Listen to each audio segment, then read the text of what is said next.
बिस्मिल्लाहिर्रहमानिर्रहीम। अस्सलाम वालेकुम नाज़रीन, वेलकम टू माय चैनल। यहाँ पर आपके साथ बड़ी खबर शेयर करते चलें कि पाकिस्तान तहरीक इंसाफ के सीनियर रहनुमा साबिका स्पीकर कौमी असम्बली असद कैसर का बड़ा बयान सामने आ चुका है, जो आज की इस वीडियो में हम आपके साथ शेयर करने जा रहे हैं। वीडियो को आखिर तक लाजमी देखते रहिएगा। नाज़रीन करम, जैसा कि आप जानते हैं कि पाकिस्तान तहरीक इंसाफ के चेयरमैन का सिर्फ़ और सिर्फ एक ही मुतालबा है कि पाकिस्तान में साफ़ और शफाफ इलेक्शन करवाए जाएँ और 90 रोज़ के दौरान जो है अदालत का फ़ैसला मानते हुए जो इलेक्शन की तारीख है वो भी अनाउंस की जाए। नाज़रीन करम, इस मौका पर आपको बताते चलूँ कि निजी टीवी से गुफ्तगू करते हुए असद कैसर ने कहा कि हुकूमत ने सुप्रीम कोर्ट पर बराह रास्त हमला किया है।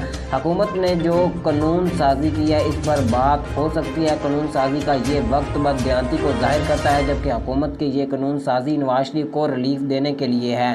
नाज़रीन करम, आपको बताता चलूँ कि साबिका स्पीकर कौमी असम्बली असद कैसर ने कहा कि हुकूमत एक कदम बढ़ाए तो हम इलेक्शन पर मुज़ाकरात करने के लिए बिल्कुल तैयार हैं।